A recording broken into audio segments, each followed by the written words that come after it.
અધિકારીઓને ચોક્કસ સમય મર્યાદામાં અરજદારોની અરજીઓનો નિકાલ કરવા કલેક્ટર ગાર્ગી જૈનનું સૂચન। સ્વાગત ફરિયાદ નિવારણ જિલ્લા કક્ષના કાર્યક્રમમાં પ્રજાઓની વિવિધ 14 અરજીઓનો સંતોષકારક નિકાલ। જિલ્લા કલેક્ટર ગાર્ગી જૈનની અધ્યક્ષતામાં જિલ્લા કલેક્ટર કચેરીના વીસી હોલ ખાતે જિલ્લા કક્ષાનો સ્વાગત ફરિયાદ નિવારણ કાર્યક્રમ યોજાયો હતો, જેમાં પ્રજાજનોની વિવિધ 14 જેટલી અરજીઓ મળી હતી।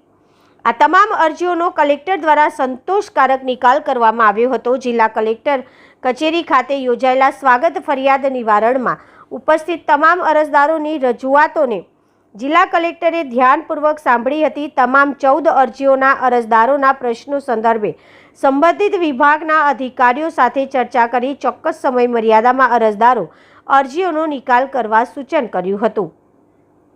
સ્વાગત ફરિયાદ નિવારણ કાર્યક્રમમાં જિલ્લા વિકાસ અધિકારી સચિન કુમાર, પોલીસ અધિક્ષક ઇમ્તિયાઝ શેખ, જિલ્લા ગ્રામ્ય વિકાસ એજન્સીના નિયામક કેડી ભગત સહિત સંબંધિત વિભાગના અધિકારીઓ ઉપસ્થિત રહ્યા હતા।